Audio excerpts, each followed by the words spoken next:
Kuwait's journey from a small trading outpost on the Gulf to a progressive, dynamic, modern state hasn't always been easy, but then growing up never is.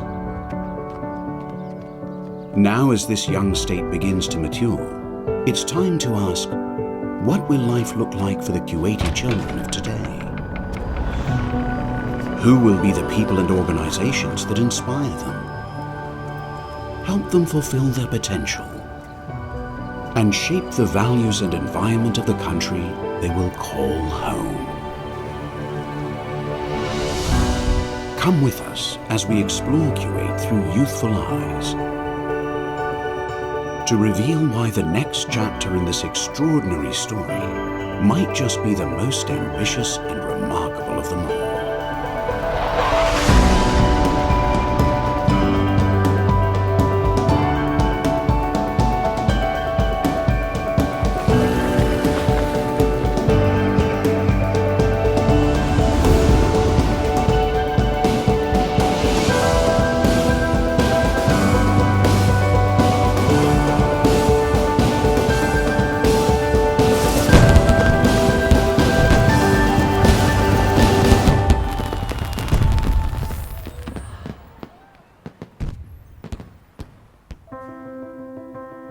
As home to 6% of the world's proven crude oil reserves, the hydrocarbon industry has naturally been a driving force in the story of Kuwait to present day. But a major challenge facing any nation blessed with such an abundance of natural resources is to ensure a diverse economy, protecting future generations against market shocks and geopolitical changes.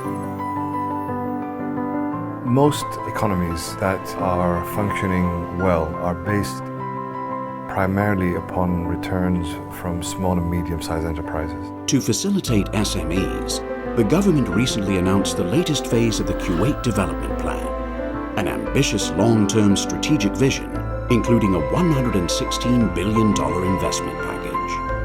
More than 96% of our budget depends on oil. We have a development plan which is going to have a very strong impact on our economy and our development. Well, the current environment in Kuwait, focusing on investment in youth and developing the leadership skills for the next generation to lead them to innovation, in my perspective, is a major component to reach a successful diversification for the economy. Encouraging private sector investments also plays a major role, and local-centric investment funds, such as those managed by Al-Riyada Finance and Investment, are contributing to this growth. Launched in 2008 in the midst of the global financial crisis, Al-Riyada has bucked the trend by focusing solely on real estate projects serving local market needs, with a solid commitment of adding value to the communities in which they invest.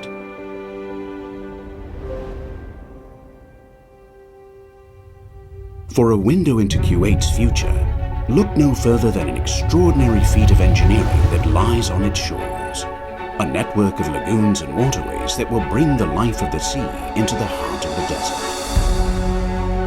This is the design for the creation of Sabah Al-Ahmed Sea City, a city built in harmony with nature.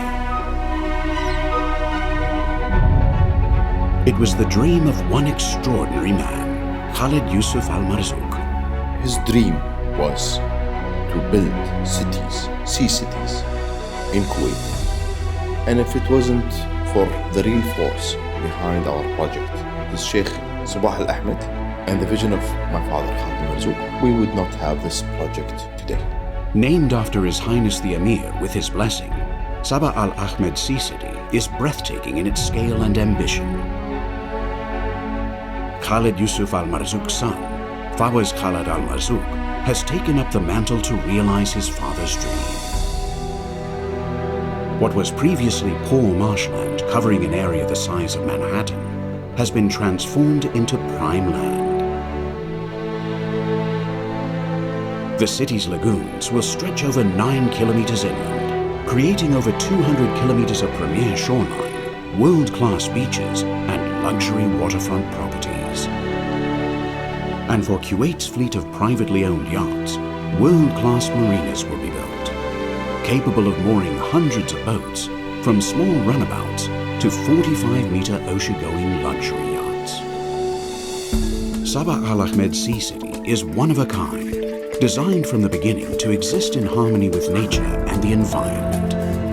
Well, unlike many other projects in this region, we've brought water into a land that was environmentally impoverished, and created a whole new ecosystem.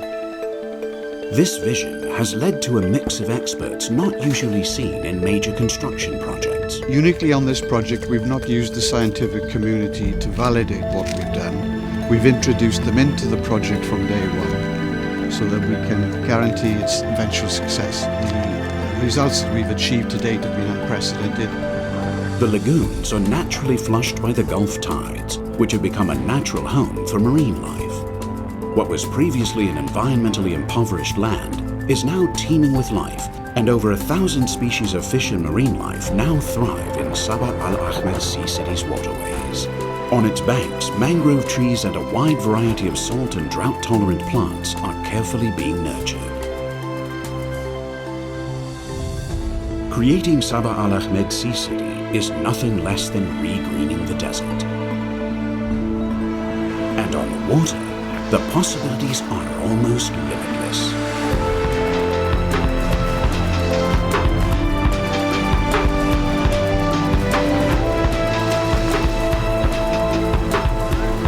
Sabah Al-Ahmed Sea City is a testament to Khalid Al-Marzouq's pioneering vision, and his son Fawaz Khalid Al-Marzouq, and the combined skills of his engineers and scientists. Created out of Kuwait's love of the sea, Sabah Al-Ahmed Sea City is a lasting legacy for Kuwait's future generations, and a vision that will make it one of the most desirable locations in the world.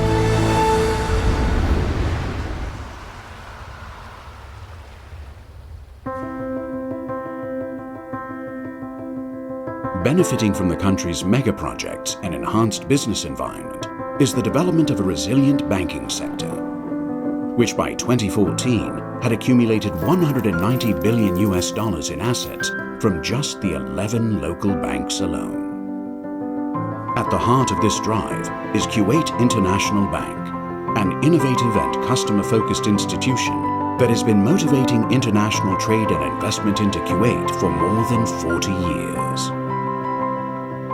With Kuwait hosting over 6% of the global Islamic banking assets, it is now the 5th largest Sharia-compliant banking sector in the world, which puts Kuwait International Bank in a great position for expansion, winning the award for Best Islamic Bank in Kuwait in 2014. KIB today is bigger than before.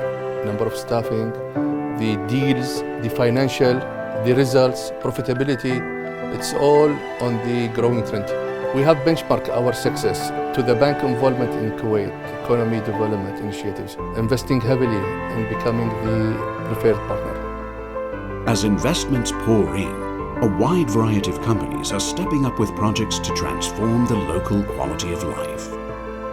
Riyada pride to contribute to reshaping the landscape for the commercial real estate in southern Kuwait by financing a project to introducing a new dining and shopping concept through a modern state-of-the-art lifestyle.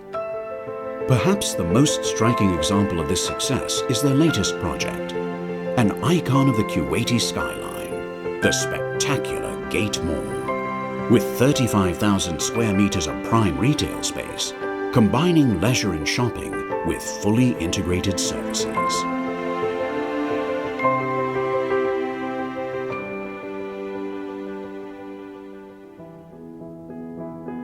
With 52% of Kuwait's population being under the age of 21 and 59% under 25, unlocking their potential means embracing the digital future.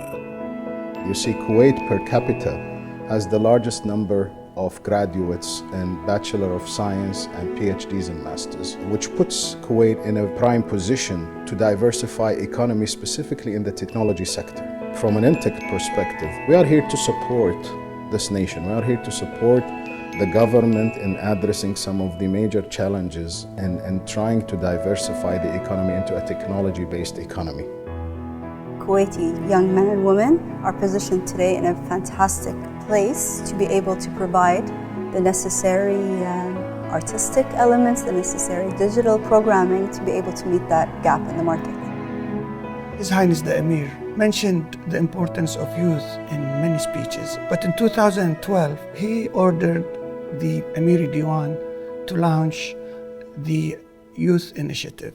The ministry essentially has been built according to the needs of the youth demographic. So when we say we want to build a ministry of youth, we went down to the grassroots level, to the youth communities, and we asked them, what do you want?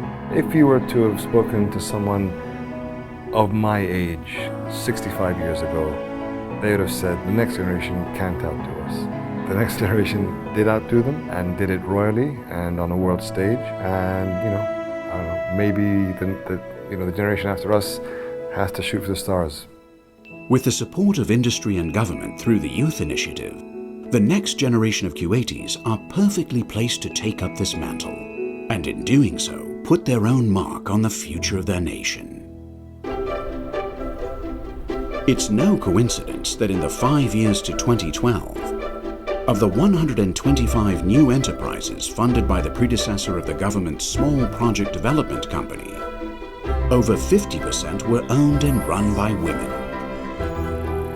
Kuwait ranked first in 2014 among Arab countries in the Global Gender Gap Report, and Kuwaiti women are at the forefront of Kuwait's business and social landscape.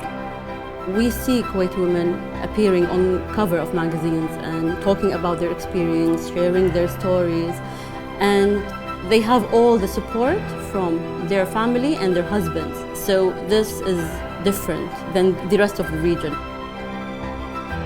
Among these high-profile Kuwait businesswomen is engineer Ghassan Al-Khalid, highly ranked on the Forbes list of most powerful Arab women.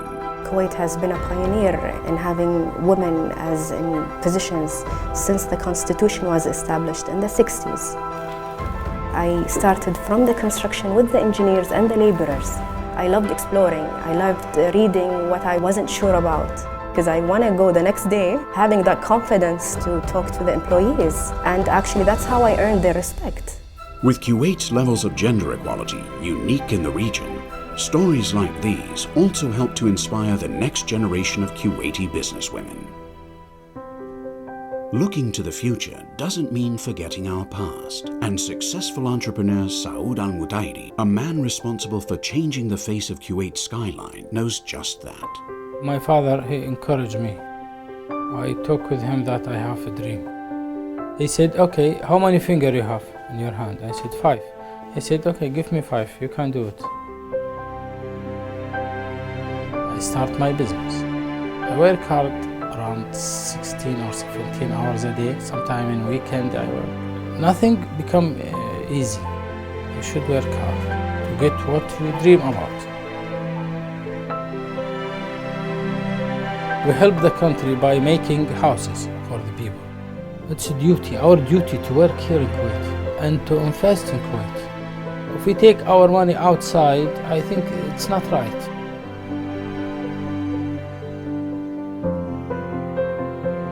When you see the newspaper, for example in United States or England, you see some people start from zero and he become at the top. They said, okay, good. But in Kuwait, some people don't believe. When I go visit, to the university, they talk with me. Is it real that anyone can do it? I said, yes. Work hard and believe in God and believe in yourself. And study from the people who reach the top. As the sun rises on the next generation of Kuwaiti leaders and entrepreneurs, they will no doubt have their own challenges to face. But what we see when we look at Kuwait through our eyes is a country embracing the future with open arms, committed to providing a secure and stimulating platform for today's children to flourish, to write their own legends. And as the years pass, the book of these legends will grow, and it will be called Kuwait.